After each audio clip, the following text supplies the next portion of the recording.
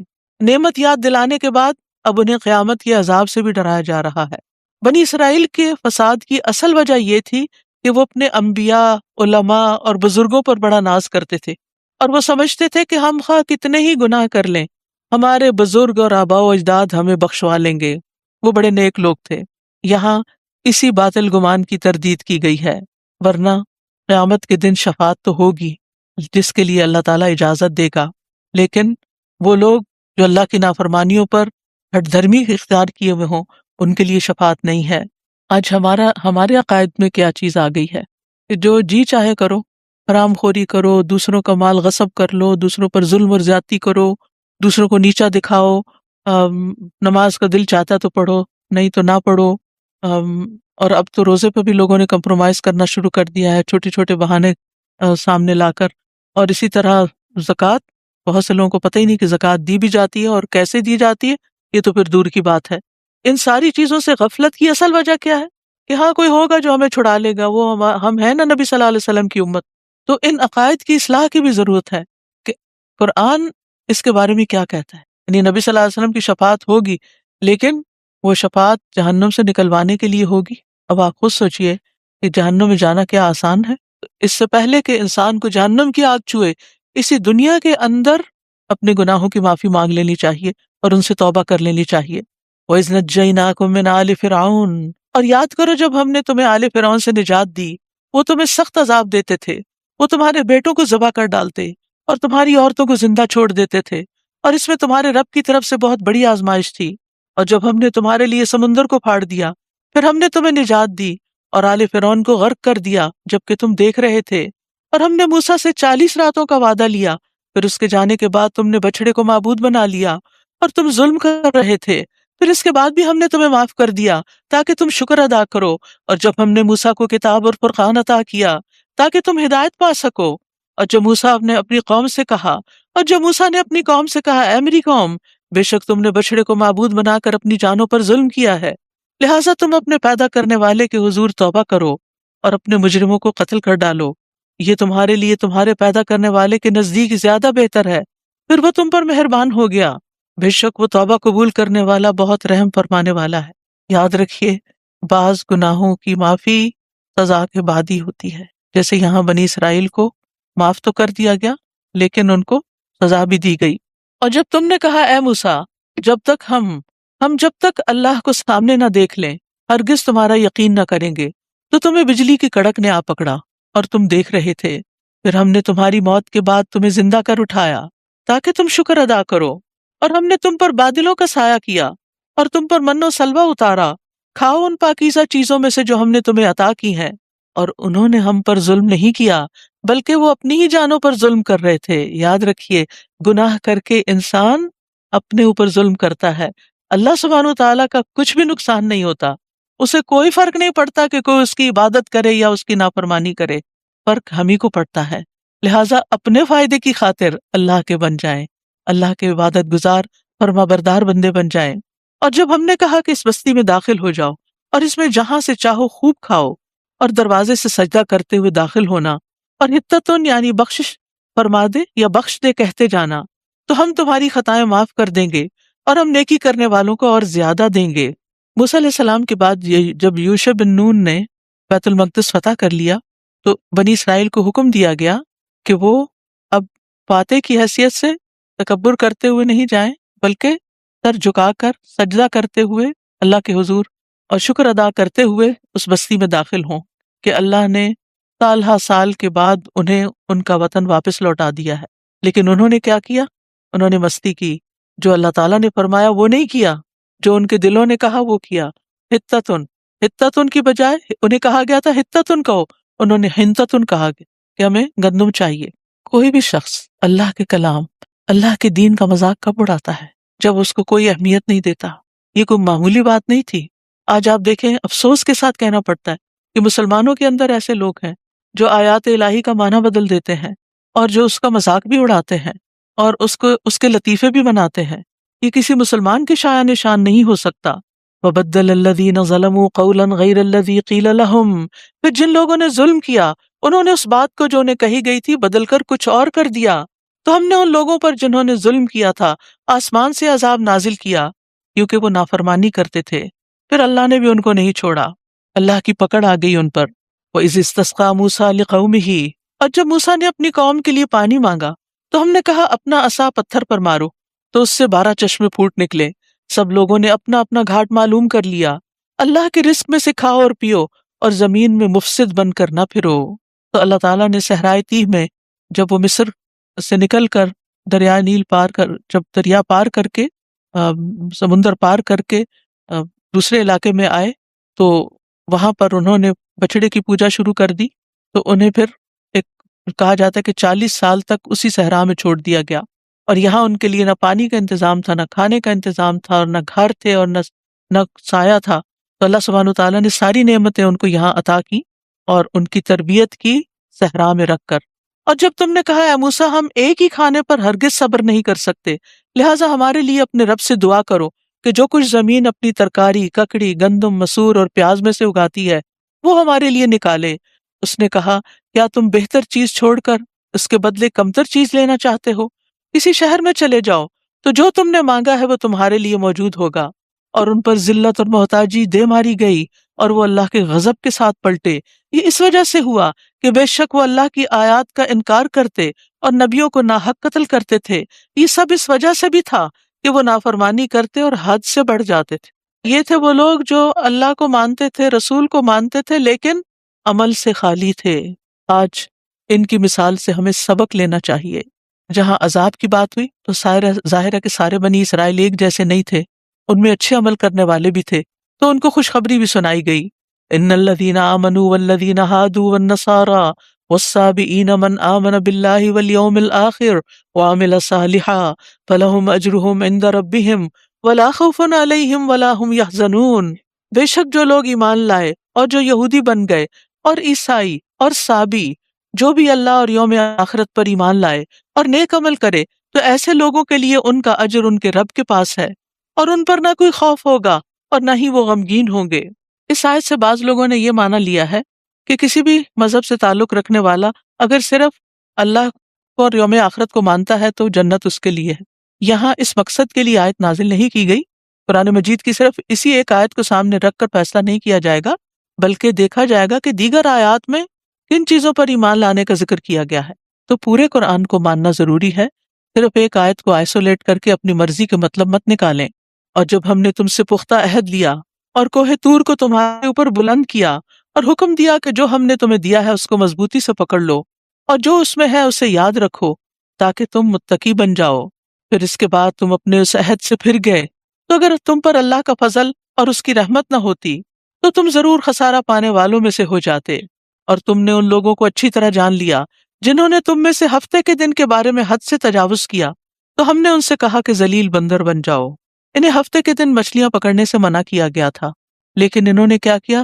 اللہ تعالیٰ کے ساتھ ایک ٹرک کی، جمعے کی شام کو جال لگاتے اور اتوار کے دن مچھلیاں نکالتے، کیونکہ ہفتے کے دن مچھلیاں خوب ابھر کے اوپر آتی تھی اور خوب بڑی تعداد میں ٹریپ ہو جاتی تھی۔ تو بظاہر انہوں نے یہ شو کیا کہ ہم نے ہفتے کو کچھ نہیں کیا، ہم نے تو جمعے اور اتوار کو کام کیا ہے، لیکن اصل مقصد کو تو نہیں پورا کیا۔ لہٰذا اللہ سبحانہ تعالیٰ نے بھی پھر ان کو سزا دی۔ پھر ہم نے اس واقعے کو اس دور کے لوگوں کے لیے اور اس کے بعد آنے والوں کے لیے عبرت اور تقوی والوں کے لیے واضح و نصیحت بنا دیا۔ ہمارے لیے اس میں کیا سبق ہے؟ کیا سبق ہے کہ ہم اللہ کی آیات کا مذاق نہ اڑائیں، اللہ سبحانہ تعالیٰ کی آیات کے منمانے مطلب نہ نکالیں، اللہ تعالیٰ کی آیات پر اسی طرح عمل کریں جیسے ان کا تقاضا ہے عمل کرنے کا، نہ کہ اپنی خواہشات کے پیچھے چلیں۔ اور جب موسیٰ نے اپنی قوم سے کہا بے شک اللہ تمہیں حکم دیتا ہے کہ تم ایک گائے ذبح کرو، وہ کہنے لگے کیا تم ہم سے مذاق کر رہے ہو؟ کہا میں اس بات سے اللہ کی پناہ مانگتا ہوں کہ میں جاہلوں میں سے ہو جاؤں۔ بنی اسرائیل مصر میں ایک طویل عرصے تک رہے تھے اور مصریوں کی طرح ان کے اندر بھی گائے کی عظمت پیدا ہو گئی تھی، یعنی ان کے دلوں میں گائے کی بہت عظمت تھی۔ اب ظاہر ہے کہ مصر تو یہ چھوڑ آئے تھے، تو پچھلے جو عقائد کی خرابی تھی اس کی اصلاح کرنا بھی مقصود تھی۔ تو موسیٰ علیہ السلام نے ان کو حکم دیا کہ گائے ذبح کریں تاکہ ان کے دل سے اس گائے کی جو عظمت ہے یا جو گائے کو پوجنے کی جو بات ہے، جیسے انہوں نے صحرائے طی میں بچڑے کو معبود بنا لیا تھا، تو وہ نکل جائے۔ تو انہوں نے کہا کہ ہے گائے کو ذبح کرے، یہ تو بڑی عجیب بات ہے، لگتا ہے تم صحیح بات نہیں کر رہے، مذاق کر رہے ہو۔ موسیٰ علیہ السلام نے کہا پیغمبر ایسے مذاق نہیں کیا کرتے، پیغمبر لوگوں کو صحیح صاف ستھری بات بتاتے ہیں۔ تو انہوں نے کہا کہ میں اس بات سے اللہ کی پناہ مانگتا ہوں کہ میں جاہلوں میں سے ہو جاؤں اور میں تم سے کوئی ایسی بات کہوں۔ انہوں نے کہا اے موسیٰ اپنے رب سے ہمارے لیے دعا کرو کہ وہ ہمارے لیے واضح کر دے کہ وہ گائے کس طرح کی ہو، بجائے اس کے کہ خود دعا کرتے۔ موسیٰ سے کہا علیہ السلام موسیٰ علیہ السلام سے کہا کہ تم دعا کرو۔ آج ہمارا حال کیا ہے؟ ہم خود کچھ نہیں کرتے اور صرف کچھ مخصوص لوگوں کو دعائیں کرنے کے لیے چن لیتے ہیں کہ جب کوئی مسئلہ ہو تو بس یہ ہمارے لیے دعا کر دیں اور ہم دنیا میں لگے رہیں۔ ہم میں سے ہر شخص کا اپنا پرسنل تعلق ہونا چاہیے اللہ تعالیٰ سے، اور دعا جو ہے وہ بندے اور رب کے بیچ میں ایک بہت کلوز ریلیشن شپ کو ظاہر کرتی ہے۔ انسان کو جب کوئی ضرورت پیش آتی ہے تو وہ کس کے بارے میں سوچتا ہے؟ اس کے بارے میں جو اس کی ضرورت پوری کر دے گا۔ تو بحیثیت ایک مومن کے ہمیں سب سے پہلا خیال کس کے بارے میں آنا چاہیے؟ اس سے ہم اپنے ایمان کا جائزہ لے سکتے ہیں کہ ہمارا ایمان کس درجے کا ہے، کس درجے کا ہے۔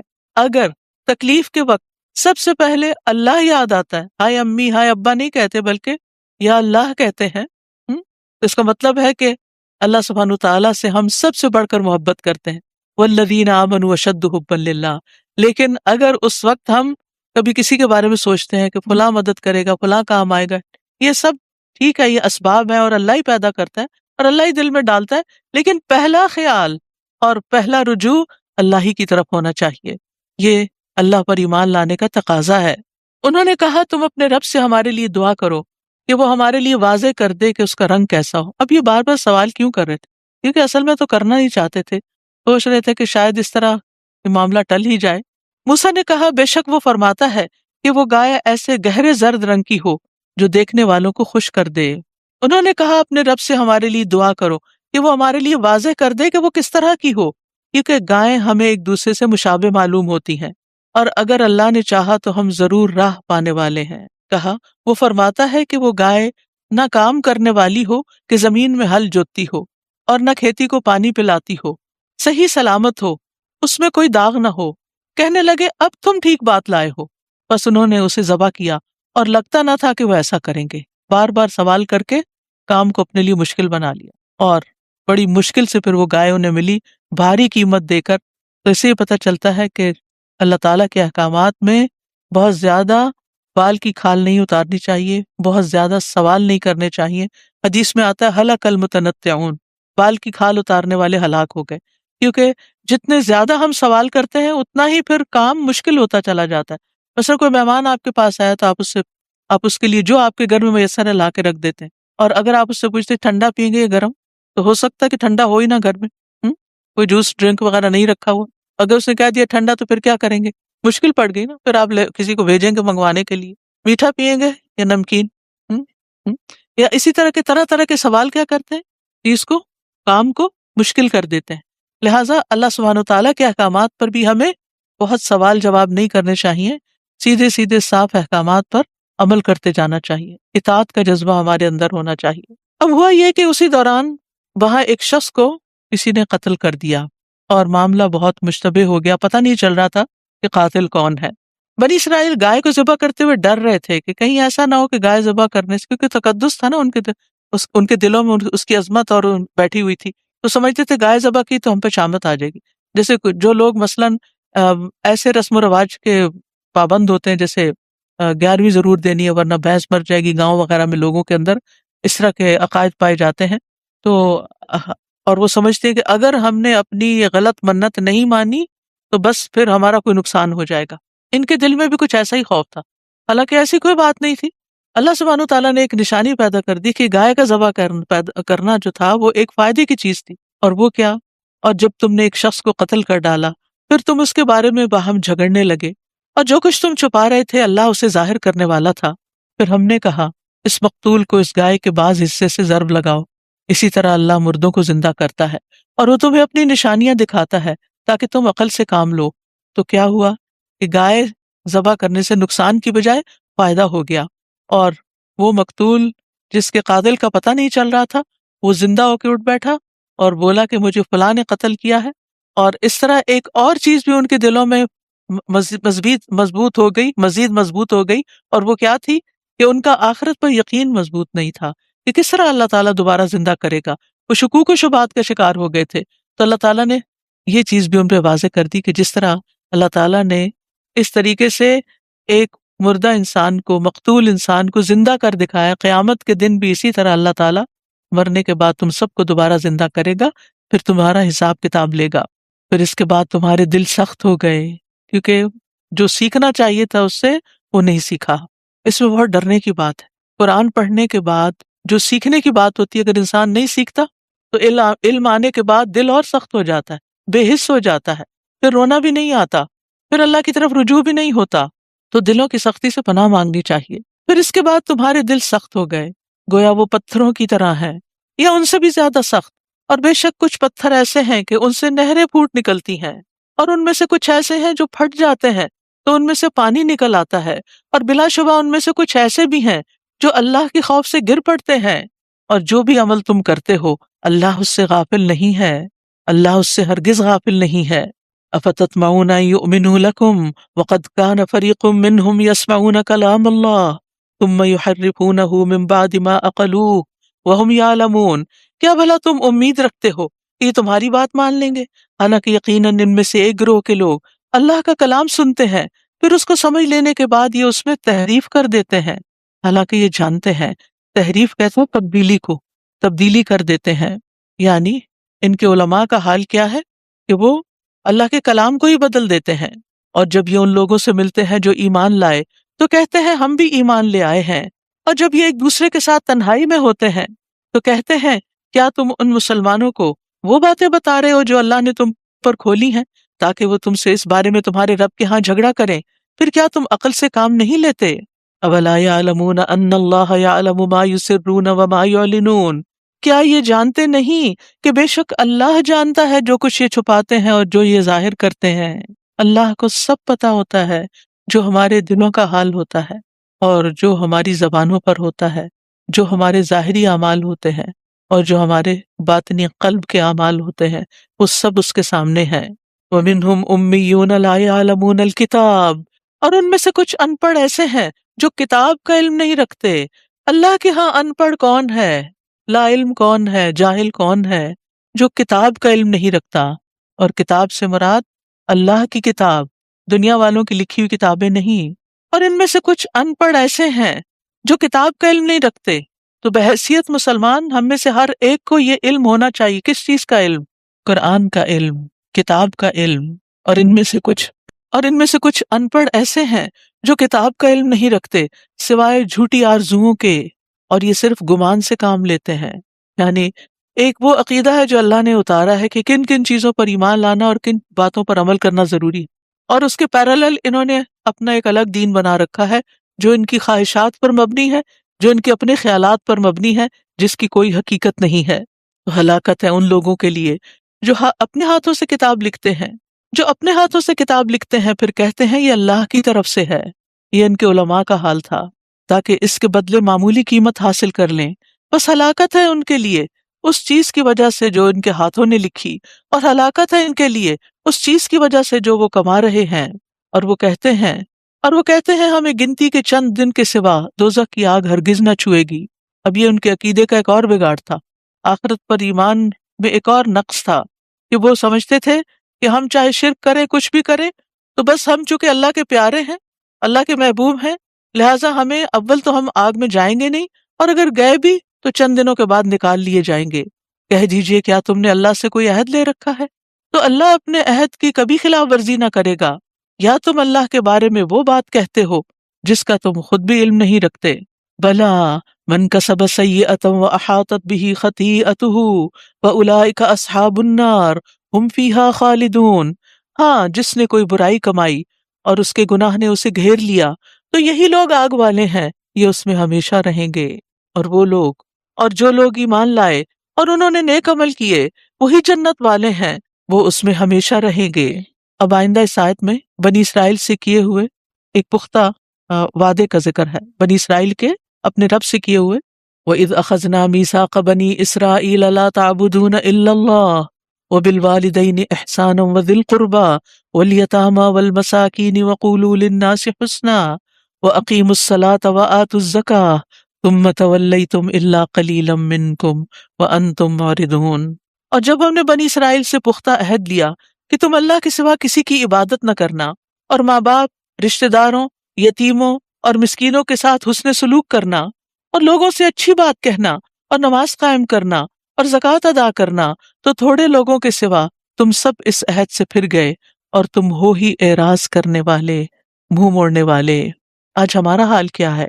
کیا ہمیں ان باتوں کا حکم نہیں دیا گیا کہ صرف ایک اللہ کی عبادت کریں، والدین کے ساتھ حسن سلوک کریں، رشتہ داروں سے اچھا سلوک کریں، یتیموں کے سر پہ ہاتھ رکھیں، مسکینوں کے لیے دوڑ دھوپ کریں، اور لوگوں سے بھلی بات کریں، کیونکہ الکلمۃ الطیبۃ صدقہ۔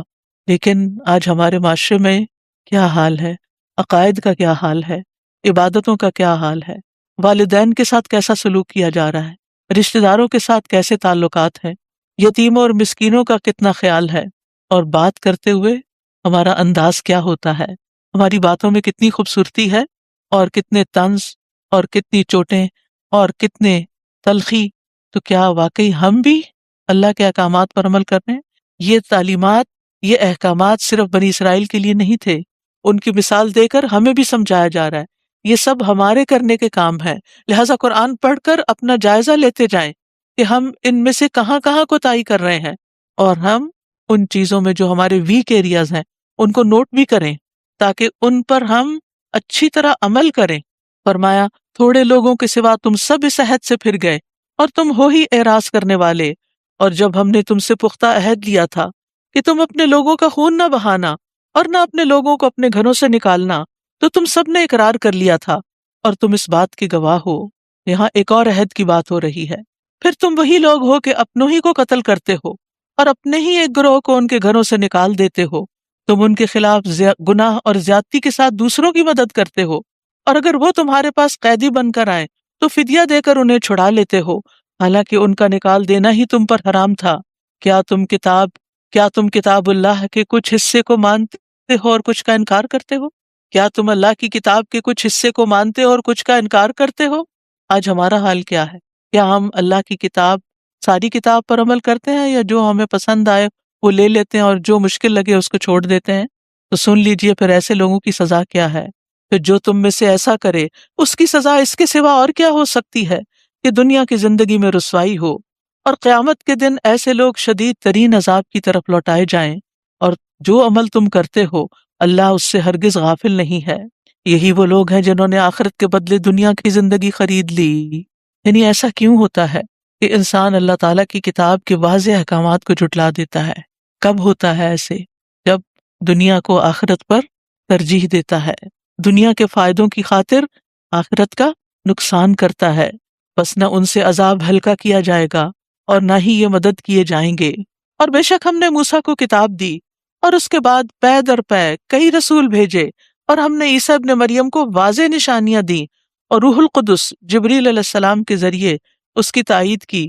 تو کیا پھر ایسا نہ ہوا کہ جب کبھی تمہارے پاس کوئی رسول ایسی چیز لے کر آیا جسے تمہارے نفس پسند نہ کرتے تھے تو تم نے تکبر کیا، پھر ایک گروہ کو تم نے جھٹلا دیا اور ایک گروہ کو تم قتل کرتے رہے، اور انہوں نے کہا ہمارے دل غلاف میں ہیں، بلکہ ان کے کفر کی وجہ سے اللہ نے ان پر لعنت کی ہے، لہٰذا یہ بہت کم ایمان لاتے ہیں۔ دل غلاف میں ہے یعنی ہمارے دلوں پہ پردہ ہے۔ یہ پردہ کیوں پڑتا ہے؟ جب انسان اللہ کی بات نہیں ماننا چاہتا، جب دل سخت ہو جاتا ہے، جب اللہ کی رحمت سے دور ہو جاتا ہے، جب اس پر اللہ کی پٹکار پڑتی ہے، لہٰذا پھر انسان کو کم ہی عمل کرنا نصیب ہوتا ہے۔ اور جب اللہ کی طرف سے ان کے پاس ایک ایسی کتاب آ گئی جو اس کی تصدیق کرنے والی ہے جو ان کے پاس ہے، حالانکہ اس سے پہلے وہ کفر کرنے والوں کے خلاف فتح مانگا کرتے تھے، پھر جب ان کے پاس وہ چیز آ گئی جسے یہ پہچان گئے تھے تو انہوں نے اس کا انکار کر دیا، بس اللہ کی لعنت ہے انکار کرنے والوں پر۔ کتنی بری ہے وہ چیز جس کے بدلے انہوں نے اپنے آپ کو بیچ ڈالا کہ وہ اس کا انکار کرتے ہیں جو اللہ نے نازل کیا، محض ضد کی بنا پر کہ اللہ اپنے بندوں میں سے جس پر چاہتا ہے اپنا فضل نازل فرما دیتا ہے، کہ اللہ اپنے بندوں میں سے جس پر چاہتا ہے اپنا فضل نازل فرماتا ہے، تو وہ غضب پر غضب لے کر لوٹے، اور کافروں کے لیے رسوا کن عذاب ہے۔ اور جب ان سے کہا جاتا ہے کہ اس پر ایمان لاؤ جو اللہ نے نازل کیا ہے، تو یہ کہتے ہیں کہ ہم تو صرف اسی کو مانیں گے جو ہم پر نازل کیا گیا ہے۔ تو بات یہ نہیں ہوتی کہ ہم پر نازل ہوا یا کس پہ نازل ہوا، بات یہ ہے کہ کس نے نازل کیا، کس کا حکم ہے۔ اسی لیے آپ نے متقین کی صفات میں پڑھا الذین یؤمنون بما انزل الیک وما انزل من قبلک، کہ وہ جو آپ اس پر ایمان لاتے ہیں جو آپ کی طرف نازل کیا گیا اور اس پر جو آپ سے پہلے نازل کیا گیا۔ تو بحیثیت مسلمان ہمارے اوپر لازم ہے کہ ہم پچھلی تمام کتابوں پر ایمان لائیں، اور بنی اسرائیل کے لیے لازم تھا کہ وہ محمد صلی اللہ علیہ وسلم پر ایمان لائیں اور قرآن مجید کو اللہ کی کتاب مانیں اور اس پر ایمان لائیں، لیکن انہوں نے کہا، صاف انکار کر دیا کہ ہم تو بس اسی کو مانیں گے جو ہم پر نازل کیا گیا، اور جو کچھ اس کے علاوہ ہے اس کا یہ انکار کرتے ہیں، حالانکہ وہ حق ہے اور اس کی تصدیق کرنے والا ہے جو ان کے پاس ہے۔ کہہ دیجئے اگر تم ایمان والے ہو تو اس سے پہلے اللہ کے نبیوں کو کیوں قتل کرتے رہے؟ اگر تم ایمان والے ہو تو اس سے پہلے اللہ کے نبیوں کو کیوں قتل کرتے رہے؟ اس سے کیا پتہ چلتا ہے کہ انسان کو حق کا متلاشی ہونا چاہیے، حق کی تلاش میں ہونا چاہیے۔ یہ نہیں سوچنا چاہیے کہ ہم تو صرف وہ مانیں گے جو ہمارے والدین مانتے تھے، ہمارے آباء و اجداد مانتے تھے، یا ہمارے بزرگوں کا دین تھا، یا ہمارے خاندان میں یہ رسمیں ہوتی تھیں، یا ہمارے بڑوں کا یہ عقیدہ تھا۔ ہمیں کس چیز کی تلاش ہونی چاہیے؟ سوچئے، کس چیز کی تلاش؟ حق کی تلاش۔ اور حق کہاں ہے؟ قرآن میں ہے، رسول اللہ صلی اللہ علیہ وسلم کی سنت میں ہے، ان کی سیرت میں ہے۔ لہٰذا ہمیں ہمارے لیے یہ معیار ہونا چاہیے اور خالی ذہن ہو کر قرآن کو سیکھنا چاہیے کہ مجھے اس سے ہدایت لینی ہے، کیونکہ ذالک الکتاب لا ریب فیہ ھدی للمتقین، یہ کتاب جس میں کوئی شک نہیں، یہ متقی لوگوں کو ہدایت دیتی ہے۔ تو ہدایت پانے کے لیے شرط ہے تقویٰ، اور تقویٰ کیا ہے؟ اللہ کا ڈر، اور اللہ کا ڈر ہی انسان کو اس قابل بناتا ہے کہ پھر وہ اللہ کی بات کو اہمیت دیتا ہے۔ عام زندگی میں بھی آپ دیکھیے، آپ کو جس کا ڈر ہوتا ہے آپ اس کی بات مانتے ہیں۔ بچوں کو والدین کا جب ڈر ہوتا ہے تو کیا کرتے ہیں؟ والدین کی بات مانتے ہیں۔ استاد کا ڈر ہوتا ہے، استاد کی بات مانتے ہیں۔ تو ایک محبت ہوتی ہے جو اطاعت کرواتی ہے، اور ایک ڈر ہوتا ہے جو اطاعت کرواتا ہے۔ تو جب اللہ کا ڈر ہوگا تو پھر اطاعت بھی ہوگی، اور اگر وہ نہیں ہوگا تو پھر منمانیاں ہوں گی۔ اور ان کے اندر اللہ کا ڈر تو تھا نہیں، ان کے اندر اللہ کا ڈر تو تھا نہیں، اسی لیے انہوں نے انبیاء تک کو قتل کر دیا۔ جو انہیں حق بات بتاتا اسی کو ختم کر دیتے، یعنی خود نہیں بدلتے تھے، کتاب کو بدل دیتے، خود نہیں بدلتے تھے، حق بتانے والے کو مار ڈالتے تھے۔ آج آپ دیکھیں کہ مسلمانوں کے اندر بھی یہ وبا کتنی عام ہو گئی ہے کہ جو عالم بھی حق بات کرتا ہے، لوگوں کو توحید پر لاتا ہے، لوگوں کو سنت کی پیروی کی تعلیم دیتا ہے، بعض اوقات اس کی جان خطرے میں ہوتی ہے، اور بے شمار لوگوں کو اس وجہ سے، اس سو کالڈ قصور کی وجہ سے مار دیا گیا۔ وَلَقَدْ جَاءَكُم مُوسَىٰ بِالْبَيِّنَاتِ ثُمَّ اتَّخَذْتُمُ الْعِجْلَ مِن بَعْدِهِ وَأَنتُمْ ظَالِمُونَ، اور یقیناً موسیٰ تمہارے پاس واضح نشانیاں لے کر آیا، پھر تم نے اس کے بعد بچڑے کو معبود بنا لیا، اور یوں تم ظلم کر رہے تھے۔ یعنی کھلے کھلے دلائل دیکھنے کے باوجود پھر تم نے وہ کیا جو نہیں کرنا چاہیے تھا۔ اب دیکھیے کہ بنی اسرائیل کچھ عرصہ پہلے ہی فرعونیوں سے نجات پا کر، سمندر پار کر کے، جسے موسیٰ علیہ السلام کے ایک عصا کی وجہ سے ایک سڑک کی شکل میں بدل دیا گیا، اس پر پانی کے اوپر سڑک بن گئی، اس سے چلتے ہوئے نجات پا کر، اللہ کی بے شمار نشانیاں دیکھ کر وہ صحرائے طی میں آئے تھے، اور یہاں آ کر انہوں نے پھر وہی کام کیا جو نہیں کرنا چاہیے تھا۔ پھر وہ اللہ کو بھول کر بچڑے کو خدا بنا بیٹھے۔ اور جب ہم نے تم سے پختہ عہد لیا اور کوہ طور کو تم پر بلند کیا، اور حکم دیا کہ جو تو ہم نے تمہیں دیا ہے، جو ہم نے تمہیں دیا ہے اسے مضبوطی سے پکڑ لو اور سنو، کہنے لگے ہم نے سن لیا اور ہم نے نافرمانی کی۔ انا للہ و انا الیہ راجعون۔ ایسے بھی لوگ ہوتے ہیں جو سنتے ہیں اور دل میں کہتے ہیں یہ تو نہیں ماننا، یہ تو ہم نہیں کر سکتے، یہ نہیں ہوگا۔ بنی اسرائیل بھی ایسے ہی تھے، سمعنا و عصینا۔ اس کے برعکس صحابہ نے کیا کہا تھا؟ سمعنا و اطعنا، ہم نے سنا اور ہم نے اطاعت کی، اور ان کے کفر کی وجہ سے ان کے دلوں میں بچڑے کی محبت پلا دی گئی تھی، ان کے کفر کی وجہ سے۔ جب انسان اللہ کی نافرمانیاں کرتا ہے، اللہ تعالیٰ کے احکامات کو نہیں مانتا، تو پھر انسان کو اللہ تعالیٰ کسی ایسی آزمائش میں ڈالتا ہے کسی ایسی چیز کی محبت میں مبتلا کر دیتا ہے کہ جو اسے ہر چیز بھلا دیتی ہے۔ اپنے ہاتھوں سے بنایا ہوا بچڑا، اس کی اتنی شدید محبت کہ اس کی عبادت کرنے لگ گئے، اس کو معبود سمجھ لیا۔ ان کی عقل کو کیا ہو گیا تھا؟ کہہ دیجئے کتنا برا ہے وہ جس کا حکم تمہارا ایمان تمہیں دیتا ہے، کتنا برا ہے وہ جس کا حکم تمہارا ایمان تمہیں دیتا ہے اگر تم مومن ہو۔ یعنی اس کے ساتھ ساتھ تم اپنے آپ کو مومن بھی کہتے ہو، یہ کیسا ایمان ہے؟ تو اس سے یہ پتہ چلتا ہے کہ جب عمل میں خرابی آتی ہے تو وہ ایمان کے بھی منافی ہوتی ہے، یا تو ایمان ہوتا ہی نہیں یا ایمان کمزور ہوتا ہے۔ اس لیے عمل بہتر کرنے کے لیے ایمان کی تقویت کی ضرورت ہے، ایمان کو مضبوط کرنے کی ضرورت ہوتی ہے۔ قل ان كانت لكم الدار الآخرة عند الله خالصة من دون الناس فتمنوا الموت ان كنتم صادقین۔ آپ کہہ دیجئے اگر اللہ کے ہاں آخرت کا گھر تمام لوگوں کو چھوڑ کر خاص تمہارے ہی لیے ہے تو موت کی تمنا کرو اگر تم سچے ہو۔ یہاں آپ دیکھیے ان کے عقیدے کی خرابی تھی نا، تو اسی وجہ سے وہ سمجھتے تھے ہم جو چاہیں کر لیں، ہم اللہ کے پیارے ہیں، جنت ہمارے لیے۔ کہا ٹھیک ہے، اگر جنت تمہاری تو دنیا میں رہ کے کیا کرنا، موت کی دعا کرو تاکہ جنت میں جلدی پہنچو۔ فرمایا اور یہ ہرگز اس کی تمنا کبھی نہ کریں گے ان اعمال کی وجہ سے جو ان کے ہاتھ آگے بھیج چکے ہیں، اور اللہ ظالموں کو خوب جاننے والا ہے۔ اور آپ انہیں دیگر لوگوں سے بڑھ کر زندگی کا حریص پائیں گے، یہاں تک کہ مشرکوں سے بھی بڑھ کر۔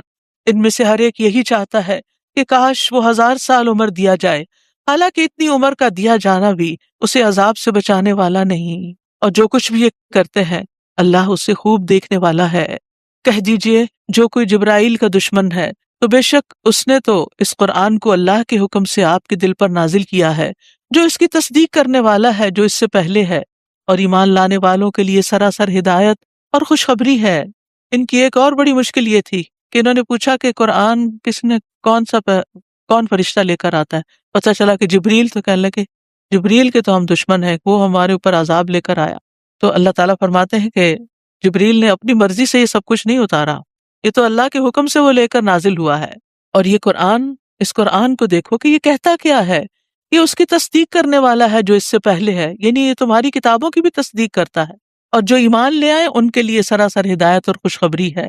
جو کوئی اللہ کا، اب یہ کھول کے کان سن لیجئے، جو کوئی اللہ کا اور اس کے فرشتوں کا اور اس کے رسولوں کا اور جبرائیل اور میکائیل کا دشمن ہے تو بے شک اللہ ایسے کافروں کا دشمن ہے۔ اور یقیناً ہم نے آپ کی طرف واضح آیات نازل فرمائی ہیں، اور ان کا انکار وہی کرتے ہیں جو نافرمان ہیں، جو فاسق ہیں۔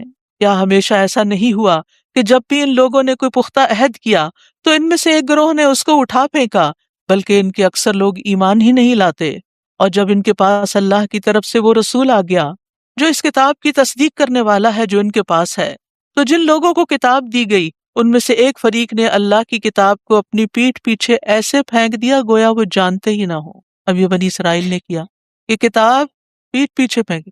مسلمانوں نے پیٹھ پیچھے تو نہیں پھینکی، اس کا تو بڑا لحاظ رکھتے ہیں کہ کمر نہ ہو، کسی کی بیک نہ ہو قرآن کی طرف، لیکن کیا کیا، بہت اونچا رکھ دیا، اتنا اونچا، اتنا عزت اور ادب کے مقام پر کہ وہاں تک ہاتھ ہی نہیں پہنچتا، وہ اتارا ہی نہیں جاتا۔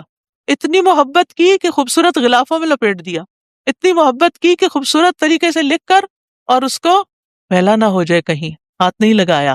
اس کو پڑھنا تو درکنار، اس کو سمجھنا تو دور کی بات۔ کیا یہی مسلمانی ہے؟ کیا یہی کتاب کا حق ہے؟ کیا یہی دین ہے؟ ہم سب سوچیں ہمارا قرآن سے کیا تعلق ہے، کتنا تعلق ہے، ہماری اولادوں کا کتنا تعلق ہے۔ ہم میں سے ہر ایک یہ سوچے کیا ہمارے بچے ہر روز قرآن اٹھاتے ہیں، اور اگر نہیں تو رمضان کے مہینے کو غنیمت سمجھیے اور اس میں بچوں کو رمضان کی فضیلت، قرآن کی فضیلت اور برکتیں بتا کر ان کے ہاتھ میں خود لا کر قرآن تھمائیے، اور اچھا تو یہ ہو کہ ٹرانسلیشن کے ساتھ ہو تاکہ ان کو پتہ چلے کہ ان کے رب نے کیا فرمایا ہے۔ یہ ہم سب کی ذمہ داری ہے۔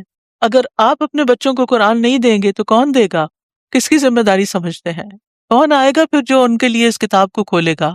لہٰذا میک شور کہ ہمارے بچے ہر روز قرآن پڑھنے والے ہوں، صرف ہفتے میں 2 دن 3 دن نہیں، جب وہ مسجد یا مدرسہ جاتے ہوں ہر روز پڑھنے والے ہوں، ساری زندگی پڑھنے والے ہوں۔ ہمیں ہر روز کھانے کی ضرورت رہتی ہے، ہمیں ہر روز ریمائنڈرز کی ضرورت ہوتی ہے، ہماری روح کو، ہمارے دل کو روحانی غذا کی ضرورت ہوتی ہے۔ جو ہمیں قرآن ہی سے ملتی ہے۔ یہ قرآن ہمارے لیے شفا ہے، یہ ہماری روح کی غذا تو ہے، ہمارے دلوں کے لیے شفا بھی ہے، ہمارے دلوں کی پریشانیوں، دکھوں اور غموں کا مداوع بھی ہے۔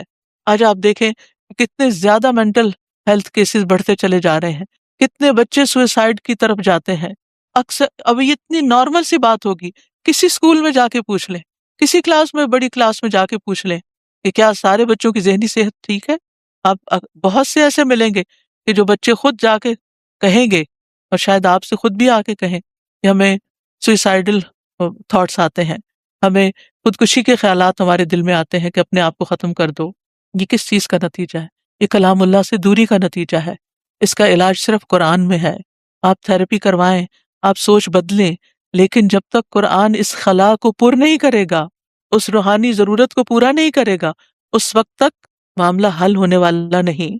تو بنی اسرائیل نے اللہ کی کتاب کو پس پش ڈال دیا، بھلا دیا، گویا کہ وہ ایگزسٹ ہی نہیں کرتی۔ اور کن چیزوں کے پیچھے پڑ گئے یہ بھی ذرا دیکھیے۔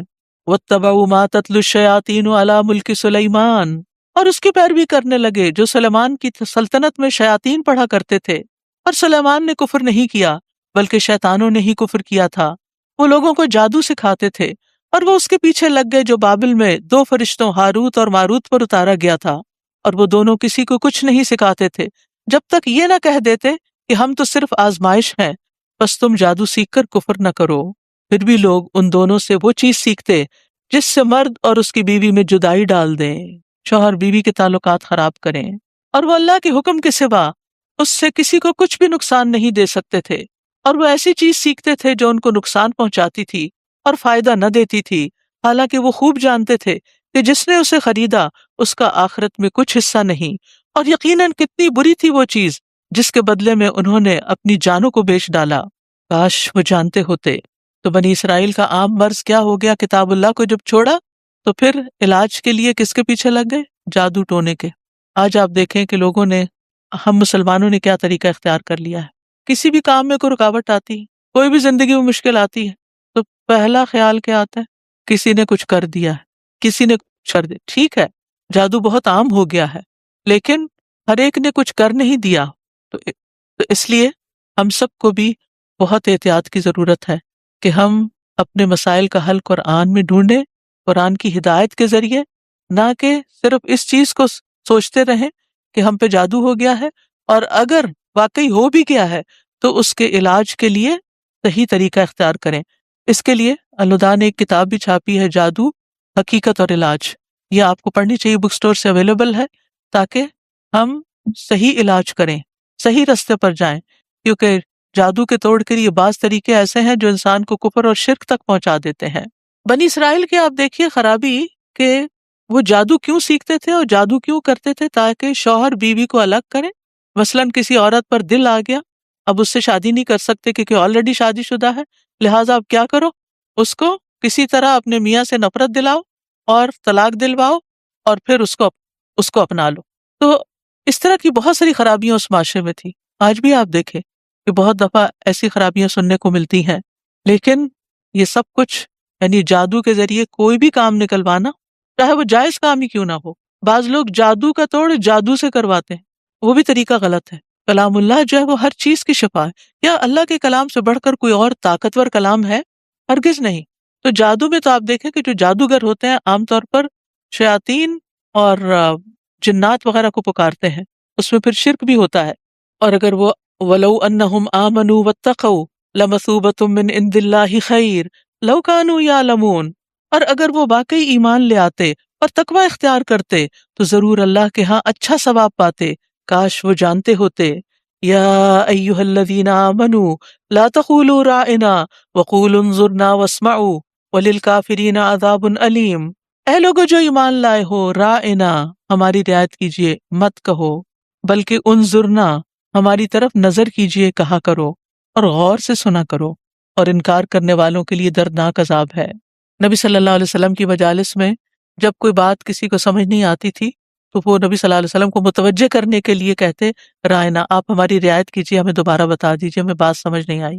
اس لفظ کو جو اہل کتاب میں سے نبی صلی اللہ علیہ وسلم کی مجلس میں آتے وہ کیا کہتے؟ رائنا، ہمارا گڈریا، ہمارا چرواہا۔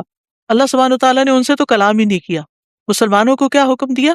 تم یہ لفظ ہی بدل دو، وہ لفظ ہی نہ بولو کہ جس سے ایسی بات نکل رہی ہے کہ جو نبی صلی اللہ علیہ وسلم کی شان کے خلاف ہے۔ لہٰذا اس سے ایک بہت بڑی حکمت کی بات پتہ چلتی ہے کہ بعض اوقات ہم دوسروں سے لڑائی نہیں کر سکتے، اس میں بہت سا وقت ضائع ہو جاتا ہے۔ اس میں انسان کو یہ دیکھنا چاہیے کہ اس کا آلٹرنیٹ کیا ہے، یعنی دوسرے کو موقع ہی نہ دے، تم دوسروں کو موقع نہ دو۔ ما يود الذين كفروا من اهل الكتاب ولا المشركين ان ينزل عليكم من خير من ربكم والله يختص برحمته من يشاء والله ذو الفضل العظيم۔ اہل کتاب میں سے جن لوگوں نے کفر کیا وہ نہیں چاہتے، اور نہ مشرکین کہ تم پر تمہارے رب کی طرف سے کوئی خیر نازل کی جائے، یعنی وہ تمہارے حاسد ہیں، وہ تمہاری خیر کے متمنی نہیں ہے، اور اللہ جس کو چاہتا ہے اپنی رحمت کے ساتھ خاص کر لیتا ہے، اور اللہ بہت بڑے فضل والا ہے۔ زندگی میں اگر کوئی آپ سے حسد کر رہا ہو تو آپ کو کیا سوچنا چاہیے؟ پریشان نہیں ہونا چاہیے۔ کیوں؟ اس لیے کہ نعمتوں کا مالک اور نعمتیں دینے والا اللہ ہے۔ واللہ یختص برحمتہ من یشاء۔ نبی صلی اللہ علیہ وسلم کی نبوت پر حسد کرتے تھے وہ لوگ کہ بنی اسماعیل میں یہ پیغمبر کیوں آ گیا، بنی اسرائیل میں سے کیوں نہیں آیا؟ یہ تو اللہ کا فیصلہ ہے، یہ تو اللہ کی مرضی ہے۔ ان لوگوں کی مرضی پر اللہ تعالیٰ کو تو نہیں چلنا تھا، ہمیں اللہ کی مرضی کے مطابق ڈلنا ہوتا ہے۔ اور اس سے عام زندگی کا سبق کیا ہے کہ کوئی آپ کو کچھ بھی نقصان نہیں دے سکتا، ساری دنیا کے لوگ بھی جمع ہو جائیں تو آپ کا کچھ نہیں بگاڑ سکتے۔ اس لیے ایسی پریشانیوں سے باہر نکل آئیں کہ فلاں حاسد ہے، فلاں نظر لگا دیتا ہے، فلاں میرے پیچھے پڑا ہوا ہے۔ اپنا یقین مضبوط کریں کہ میرا اللہ پہ بھروسہ ہے، اللہ پہ توکل ہے، اللہ چاہے گا تو کوئی کچھ بھی نقصان نہیں دے سکے گا، کیونکہ واللہ ذو الفضل العظیم، اللہ بہت بڑے فضل والا ہے۔ اللہ سے اس کا فضل مانگا کریں۔ اللہم انی اسألک من فضلک ورحمتک فإنہ لا یملکھا الا انت۔ اللہ میں تجھ سے تیرا فضل اور رحمت مانگتی ہوں کیونکہ ان کا مالک تو ہی ہے، یعنی لوگوں کے رویوں سے بے نیاز ہو جائیں، لوگوں کی باتوں سے بے نیاز ہو جائیں، ہر مشکل میں رجوع اللہ کی طرف۔ بس آج کے بارے میں جو اہم ترین سبق ہم نے بس ایک ایک سبق روز سیکھ لیں، 30 سبق 30 پاروں میں ہو جائیں گے، اور وہ کیا ہے کہ ہمیں ہر مشکل میں اللہ کی طرف رجوع کرنا ہے، سب سے پہلے اسی کو یاد کرنا ہے، سب سے پہلے اسی کی بارگاہ میں جانا ہے، اسی سے امیدیں رکھنی ہیں، اسی سے ساری توقعات رکھنی ہیں، اور اسی کی اطاعت کرنی ہے، وہ کام کرنے ہیں جس سے اللہ کی رحمت ہماری طرف متوجہ ہو۔ پھر اہل کتاب کو اس پر بھی اعتراض تھا کہ پہلی کتاب کی جگہ یہ اور کتاب کیوں آ گئی؟ فرمایا ما ننسخ من آیت او ننسها نأتی بخیر منہا او مثلہا۔ ہم جس آیت کو منسوخ کر دیتے ہیں یا اسے بھلوا دیتے ہیں تو ہم اس سے بہتر یا اس جیسی اور چیز لے آتے ہیں، تو ہم اس سے بہتر یا اس جیسی اور لے آتے ہیں۔ کیا آپ نہیں جانتے کہ بے شک اللہ ہر چیز پر پوری قدرت رکھنے والا ہے؟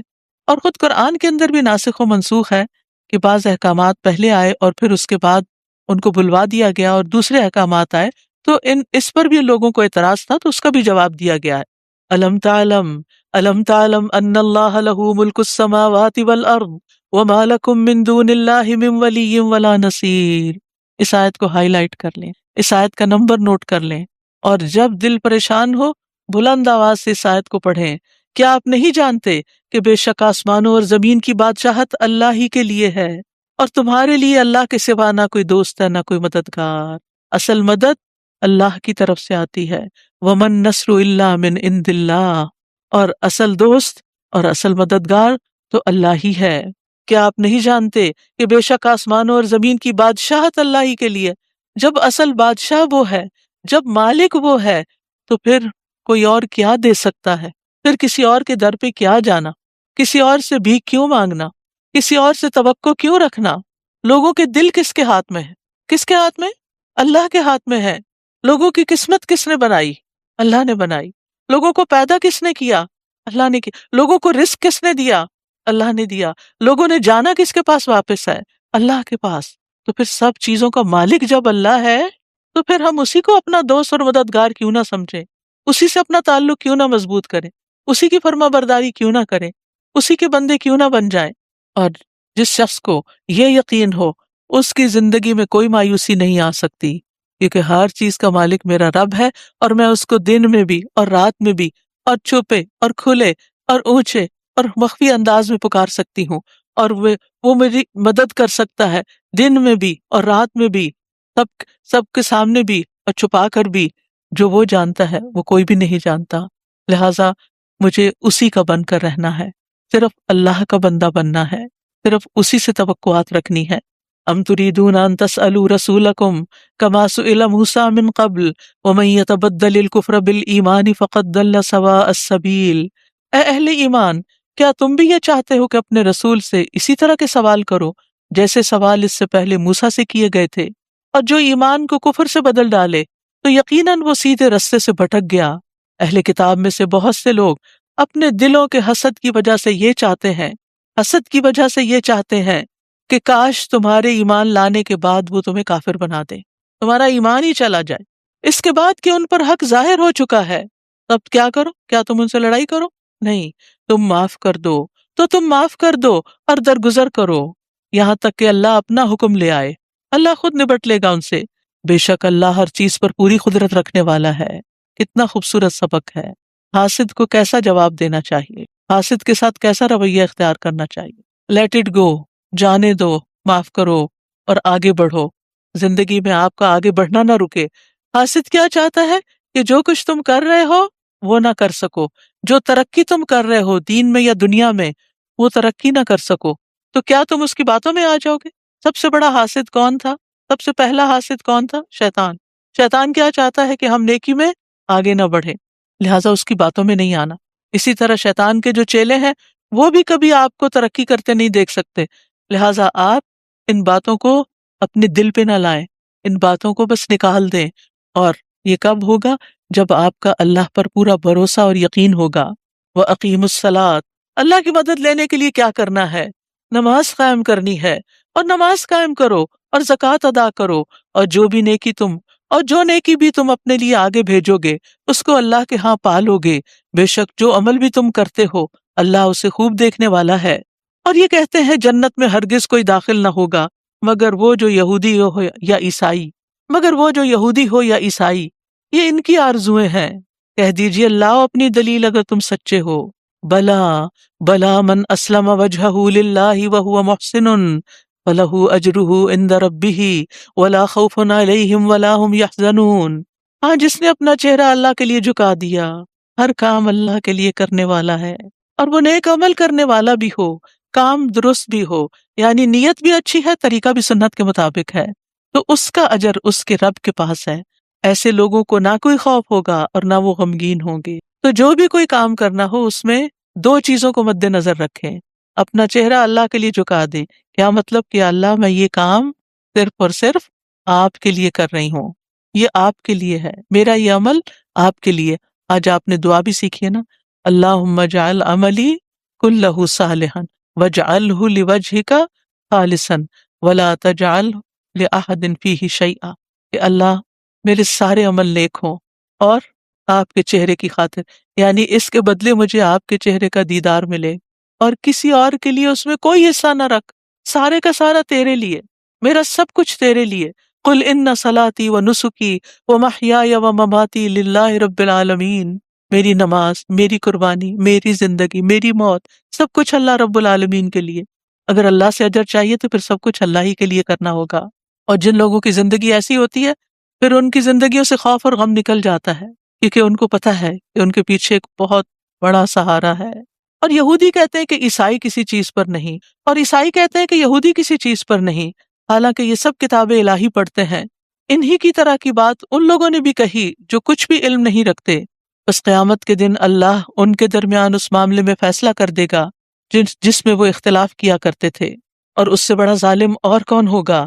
جو اللہ کی مسجدوں میں اس کا نام ذکر کیے جانے سے روکے اور ان کی ویرانی کے لیے کوشاں ہو۔ ان لوگوں کو زیب نہیں دیتا کہ وہ ان میں داخل ہوں مگر ڈرتے ہوئے۔ مسجد میں کیسے داخل ہونا چاہیے؟ اللہ کے ڈر کے ساتھ، ادب کے ساتھ، احترام کے ساتھ، اور جو ایسا نہ کرے ان کے لیے دنیا میں بھی رسوائی ہے اور آخرت میں بھی ان کے لیے بہت بڑا عذاب ہے۔ وَلِلَّهِ الْمَشْرِقُ وَالْمَغْرِبُ فَأَيْنَمَا تُوَلُّوا فَثَمَّ وَجْهُ اللَّهِ إِنَّ اللَّهَ وَاسِعٌ عَلِيمٌ۔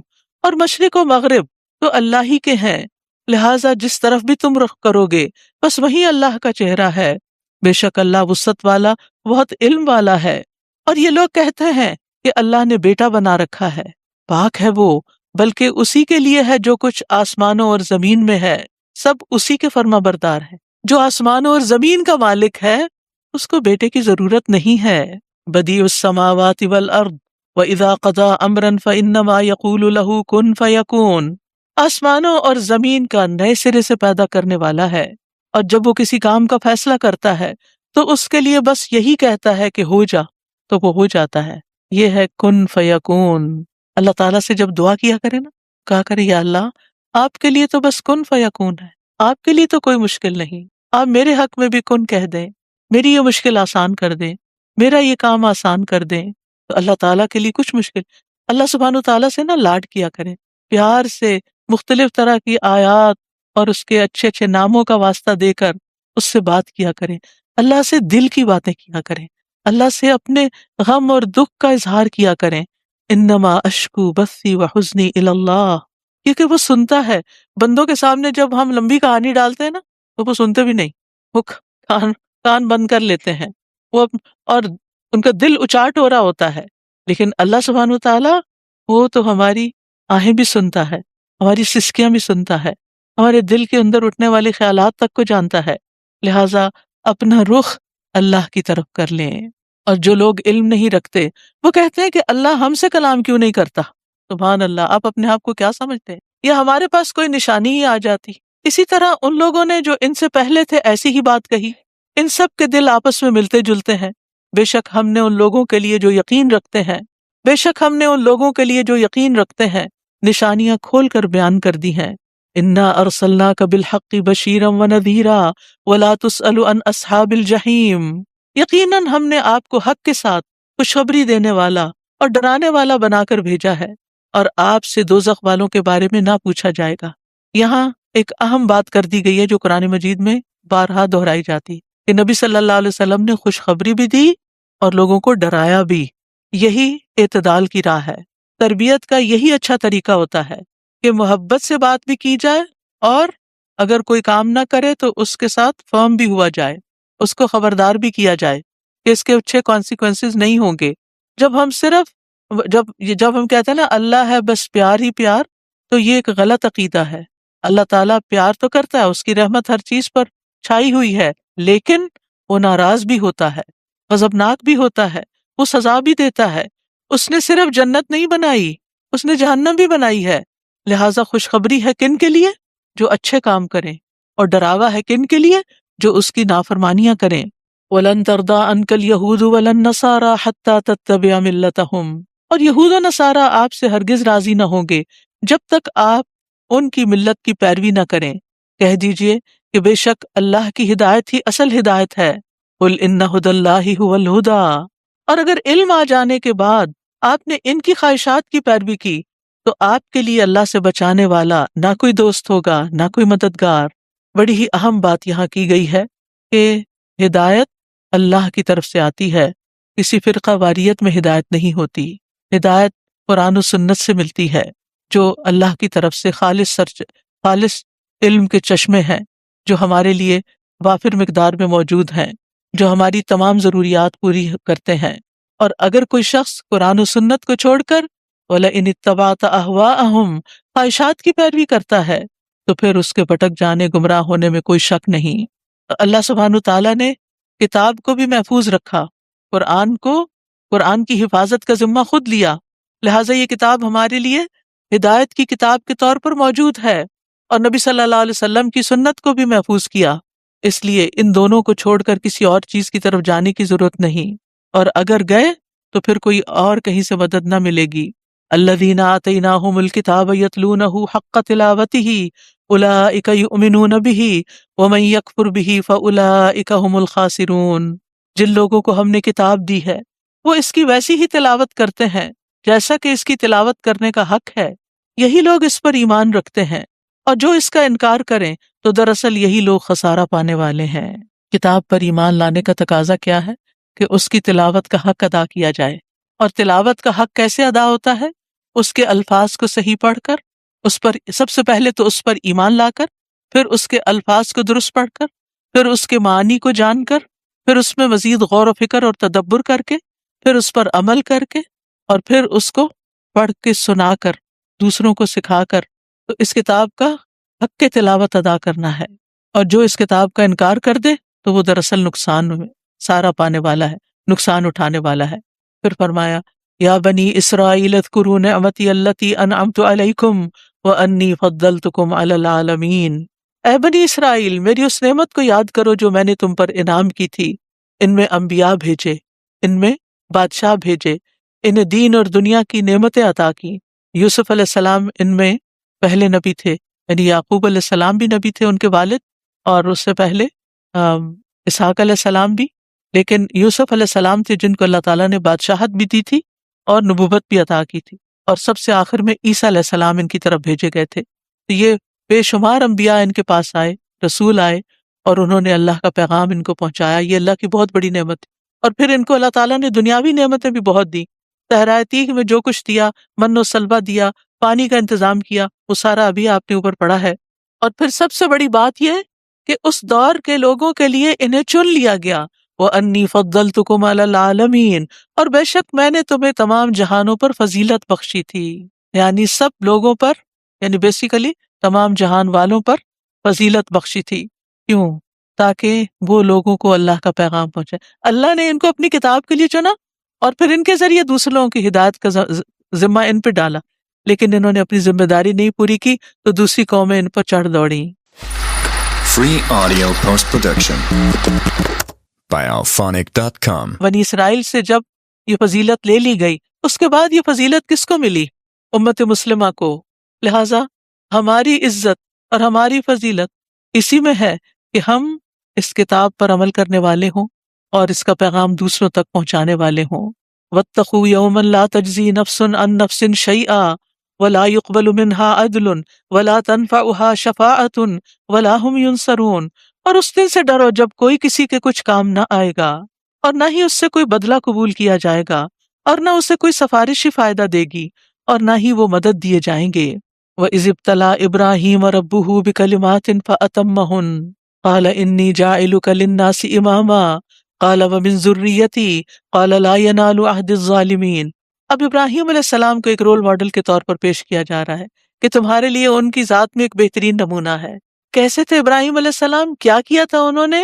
اور جب ابراہیم کو اس کے رب نے چند باتوں سے آزمایا تو اس نے ان کو پورا کر دکھایا۔ آپ کو یاد ہے نا ان کی آزمائشیں، کہ کس طرح ان کے والدین نے ان کو ڈسون کر دیا، ان کے لیے آگ کا الاؤ تیار کر کے اس پہ پھینکوایا گیا، پھر ان کو ہجرت کرنی پڑی، پھر اس کے بعد ان کو ایک ظالم بادشاہ سے واسطہ پیش آیا، پھر اس کے بعد جب بہت طویل عرصے کے بعد ان کو بڑھاپے میں بیٹا نصیب ہوا تو بیٹے کو ذبح کرنے کا حکم دیا گیا۔ اس کے علاوہ بھی کئی آزمائشیں تھیں، لیکن ابراہیم علیہ السلام ہر آزمائش میں پورے اترے۔ تو اللہ تعالیٰ نے ان امتحانوں سے گزارنے کے بعد ان کو امامت بخشی۔ اس سے کیا سبق ملتا ہے؟ کہ امامت کے لائق انسان جب ہی ہوتا ہے، لیڈرشپ کے لائق انسان جب ہی ہوتا ہے جب وہ امتحانوں سے گزرتا ہے، جب اس کی اچھی ٹریننگ ہو جاتی، تربیت ہو جاتی ہے۔ تو اس وقت ابراہیم علیہ السلام نے کہا میری اولاد بھی۔ تو آپ خود سوچئے کہ انسان کو جب کوئی نعمت ملتی ہے تو پھر اس کا دل سب سے پہلے کیا ہوتا ہے؟ آپ جب کچھ اچھا کھا رہے ہوتے ہیں تو آپ کا دل کیا ہوتا ہے؟ کہ بچے بھی اچھے کھائیں، بلکہ آپ رکھ دیتے ہیں کہ وہ کھا لیں، چاہے وہ نہ کھائیں اور خراب ہو جائے، نہ آپ کے کام کی نہ ان کے کام کی، لیکن آپ کا دل یہی ہوتا ہے کہ یہ بچوں کو بھی ملے۔ تو ابراہیم علیہ السلام کو جب امامت ملی تو انہوں نے کیا کہا؟ وَمِن ذُرِّيَّتِي، میرے بچوں کو بھی، کہا میری اولاد میں سے بھی۔ فرمایا میرا عہد ظالموں تک نہیں پہنچتا، آپ کی اولاد میں سے لیڈرشپ ان کو نہیں ملے گی جو ظالم ہوں گے، جو آپ کے طریقے پر نہیں چلیں گے۔ اور جب ہم نے اس گھر کو یعنی کعبہ کو لوگوں کے لیے لوٹ کر آنے اور امن کی جگہ بنایا اور حکم دیا کہ مقام ابراہیم کو نماز کی جگہ بنا لو، اور ہم نے ابراہیم اور اسماعیل کو تاکید کی کہ تم دونوں میرے گھر کو طواف کرنے والوں اور اعتکاف کرنے والوں اور رکوع اور سجدہ کرنے والوں کے لیے پاک رکھو۔ چنے ہوئے پیغمبر ہیں اور انہیں حکم دیا جا رہا ہے کہ بیت اللہ کی صفائی کریں، اس کو صاف رکھیں، شرک سے بھی پاک رکھیں، بتوں سے بھی پاک رکھیں، اور ویسے بھی اس کو صاف ستھرا رکھیں۔ تو اس سے پتہ چلتا ہے کہ عبادت گاہوں کو صاف ستھرا ہونا چاہیے اور ان کی صفائی کا اہتمام کرنا چاہیے۔ آپ کو یاد ہوگی وہ حدیث جس سے پتہ چلتا ہے کہ وہ ایک بلیک وومن تھی جس کا کوئی گھر بار نہیں تھا، ایک بے سہارا خاتون تھی، لیکن اسے مسجد سے محبت تھی، وہ مسجد کی صفائی کیا کرتی تھی۔ ایک دن جب نبی صلی اللہ علیہ وسلم نے اس کو نہیں دیکھا تو اس کے بارے میں انکوائر کیا، پوچھا۔ آپ صلی اللہ علیہ وسلم کی یہ خوبصورت عادت ہے، بہت اچھی سیرت اور سنت ہے کہ آپ صلی اللہ علیہ وسلم جب لوگ نہیں ہوتے تھے آپ کی مجلس میں تو ان کے بارے میں پوچھا کرتے تھے۔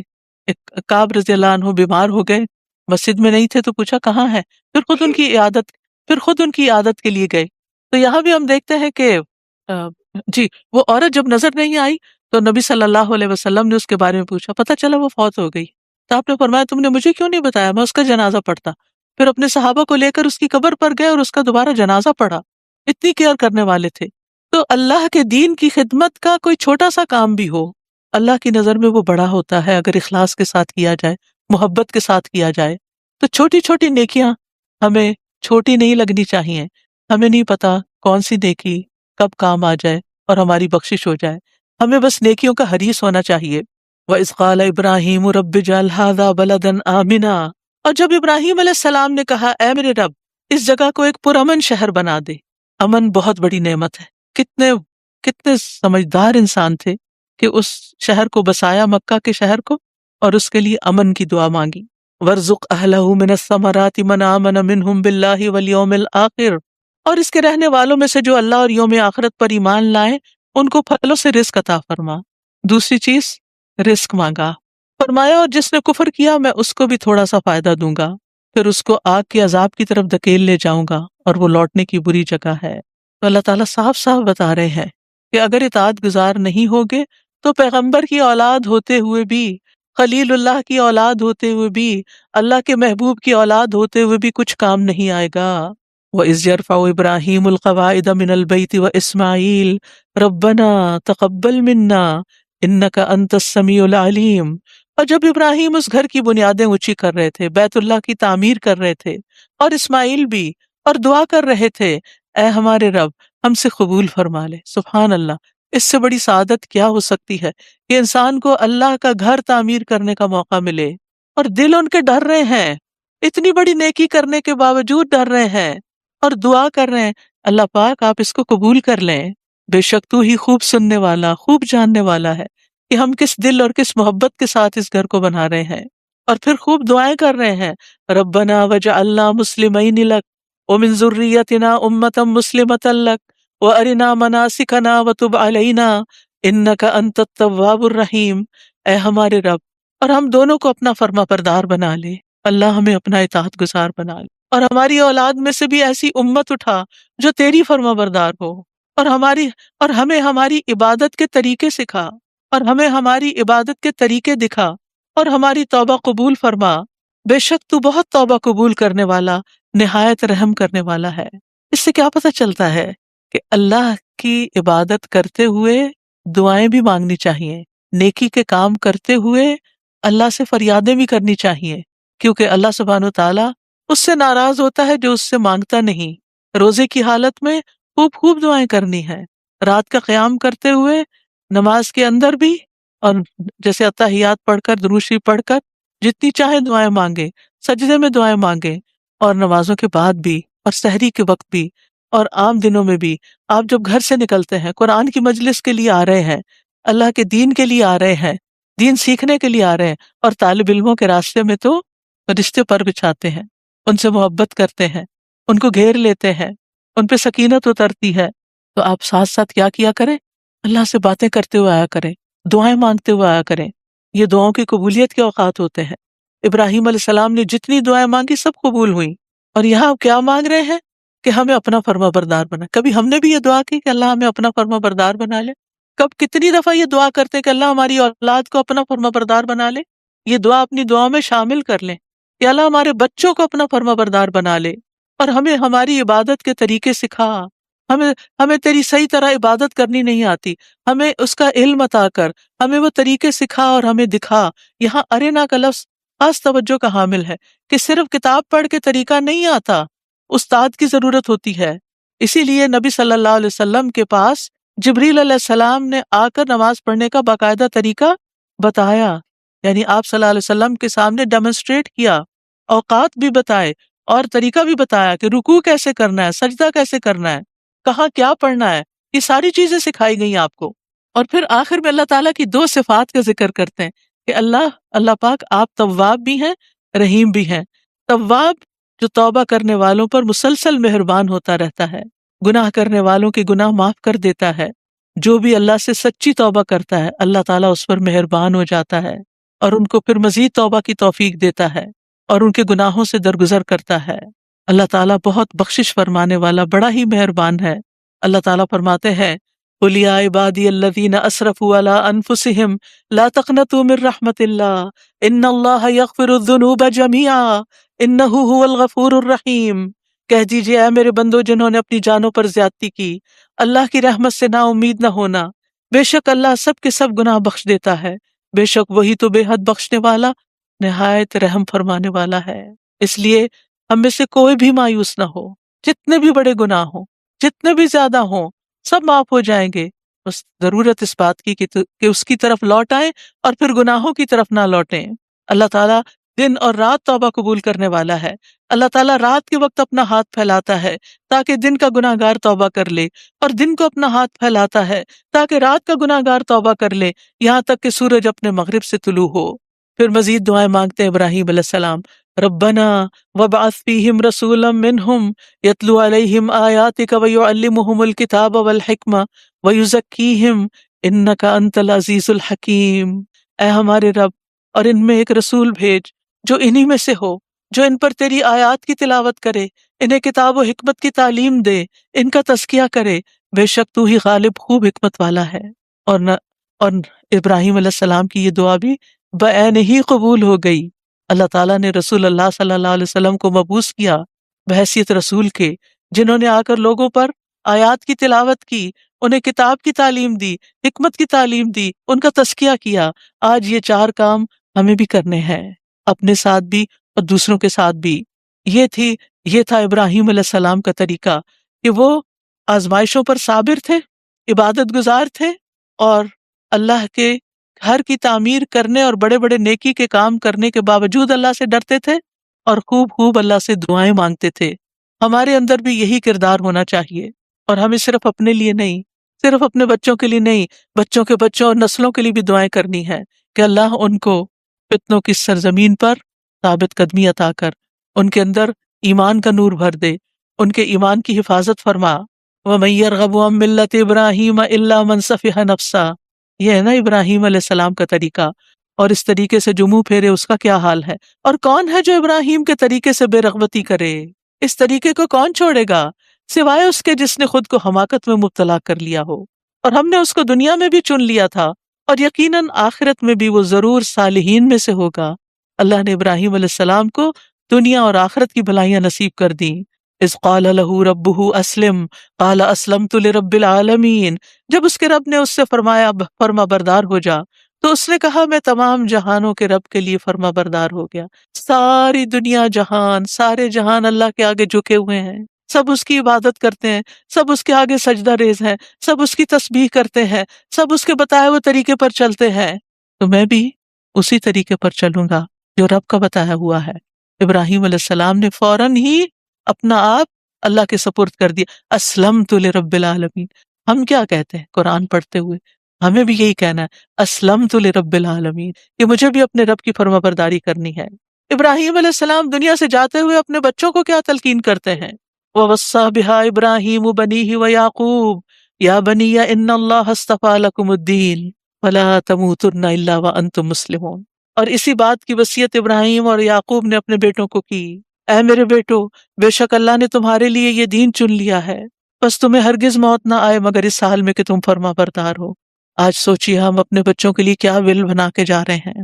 ہمیں کس بات کی فکر ہے کہ ہمارے بعد ہمارے مال کا کیا ہوگا، ہماری پراپرٹی کا کیا ہوگا، ہمارے بچوں کا کیا ہوگا۔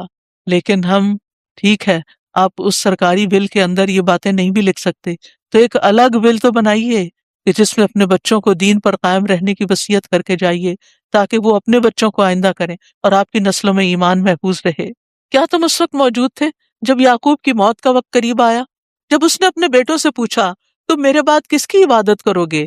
انہوں نے کہا ہم آپ کے معبود اور آپ کے باپ دادا ابراہیم اور اسماعیل اور اسحاق کے معبود کی عبادت کریں گے، جو ایک ہی معبود ہے، اور ہم اسی کے فرما بردار ہیں۔ وَنَحْنُ لَهُ مُسْلِمُونَ تِلْكَ أُمَّةٌ قَدْ خَلَتْ لَهَا مَا كَسَبَتْ وَلَكُمْ مَا كَسَبْتُمْ وَلَكُمْ مَا كَسَبْتُمْ وَلَا تُسْأَلُونَ عَمَّا كَانُوا يَعْمَلُونَ۔ وہ ایک جماعت تھی جو گزر چکی، جو اس نے کمایا اسی کا ہے، اور جو تم نے کمایا تمہارے لیے ہے، اور تم سے ان اعمال کے بارے میں سوال نہیں کیا جائے گا جو کچھ وہ کیا کرتے تھے۔ ان کے اعمال کی ذمہ داری ان پر، اور ہمارے اعمال کی ذمہ داری ہم پر۔ اور یہ کہتے ہیں تم یہودی یا عیسائی ہو جاؤ تو ہدایت پا جاؤ گے، کہہ دیجئے بلکہ ہم تو ابراہیم کا دین اختیار کریں گے جو یکسو تھے اور مشرکین میں سے نہ تھے۔ تم سب کہو قولو قولو، تم سب کہو ہم اللہ پر ایمان لائے اور اس پر جو ہماری طرف نازل کیا گیا، اور اس پر بھی جو ابراہیم اور اسماعیل اور اسحاق اور یعقوب اور اس کی اولاد کی طرف نازل کیا گیا، اور جو موسیٰ اور عیسیٰ کو دیا گیا، اور جو تمام انبیاء کو ان کے رب کی طرف سے دیا گیا۔ ہم ان میں سے کسی ایک کے درمیان کچھ بھی فرق نہیں کرتے، اور ہم اسی کے فرما بردار ہیں۔ قرآن کا بعض حصہ بعض کی تفسیر ہے، وہ جو شروع میں ہم نے پڑھا نا، وَيُؤْمِنُونَ الَّذِينَ يُؤْمِنُونَ بِمَا أُنزِلَ إِلَيْكَ وَمَا أُنزِلَ مِن قَبْلِكَ، یہ اس کی تفصیل ہے۔ وَإِنْ آمَنُوا بِمِثْلِ مَا آمَنْتُمْ بِهِ فَقَدِ اهْتَدَوْا، پھر اگر یہ بھی اسی طرح ایمان لائیں جیسے تم ایمان لائے اور جیسے صحابہ ایمان لائے تو یقیناً یہ ہدایت پا گئے، اور اگر یہ منہ پھیر لیں تو بے شک یہ مخالفت پر تل گئے ہیں۔ پسند قریب ان کے مقابلے میں اللہ آپ کو کافی ہو جائے گا، اور وہ خوب سننے والا خوب جاننے والا، یعنی آپ ان کی مخالفت کی پرواہ نہ کریں۔ صبغت اللہ، اللہ کا رنگ، ومن احسن من اللہ صبغہ وَنَحْنُ لَهُ عَابِدُونَ، اللہ کا رنگ یعنی دین اختیار کرو، اور اللہ سے بہتر رنگ کس کا ہو سکتا ہے، اور ہم تو صرف اسی کی عبادت کرتے ہیں۔ پہلے فرمایا وَنَحْنُ لَهُ مُسْلِمُونَ، یہاں فرمایا وَنَحْنُ لَهُ عَابِدُونَ۔ کہہ دیجئے کیا تم اللہ کے بارے میں ہم سے جھگڑتے ہو، حالانکہ وہی ہمارا اور تمہارا رب ہے، اور ہمارے لیے ہمارے اعمال اور تمہارے لیے تمہارے اعمال ہیں، اور ہم تو اسی کے لیے مخلص ہیں۔ اب فرمایا وَنَحْنُ لَهُ مخلصون، تو ہمیں کیا کرنا ہے؟ مسلمون، عابدون، مخلصون، پہلے اپنا آپ سرنڈر کر دینا ہے، پھر اس کی عبادت کرنی ہے، اور عبادت میں اپنے آپ کو اللہ کے لیے خالص کرنا ہے۔ کیا تم کہتے ہو کہ ابراہیم اور اسماعیل اور اسحاق اور یعقوب اور اس کی اولاد یہودی تھے یا عیسائی؟ کہہ دیجئے کیا تم زیادہ جانتے ہو یا اللہ اور اس سے بڑھ کر ظالم اور کون ہوگا جو اس گواہی کو چھپا لے جو اللہ کی طرف سے اس کے پاس ہو، اور جو کچھ تم کرتے ہو اللہ اس سے ہرگز غافل نہیں۔ تلک امۃ قد خلت لہا ما کسبت ولکم ما کسبتم ولا تسألون عما کانوا یعملون۔ یہ ایک جماعت تھی جو گزر چکی، جو اس نے کمایا اسی کا ہے، اور جو تم نے کمایا تمہارے لیے ہے، اور تم سے اس کے بارے میں سوال نہیں کیا جائے گا جو کچھ وہ کیا کرتے تھے۔ جو انہوں نے کیا وہ ان سے پوچھا جائے گا۔ بہت سے لوگ تاریخی واقعات کو موضوع بحث بنا کر آپس میں لڑتے جھگڑتے رہتے ہیں، کسی کو گالیاں دیتے ہیں، کسی کی بہت زیادہ تعریف کرتے ہیں۔ ہمیں ایسے معاملات میں خاموش رہنا چاہیے۔ جو ہو چکا تو ہو چکا، جو گزر گیا تو گزر گیا۔ انہوں نے جو کیا ہم سے نہیں پوچھا جائے گا، ہم سے یہ نہیں پوچھا جائے گا کہ تم نے فلاں کو گالی کیوں نہیں دی تھی، اور ہم سے یہ نہیں پوچھا جائے گا کہ تم نے فلاں کی مدح میں زمین آسمان کے کلابے کیوں نہیں ملائے تھے۔ اور یہاں بھی آپ دیکھیں کہ جو آخر میں بات کہی گئی وہ کیا ہے؟ اللہ کا رنگ اور صحابہ جیسا ایمان۔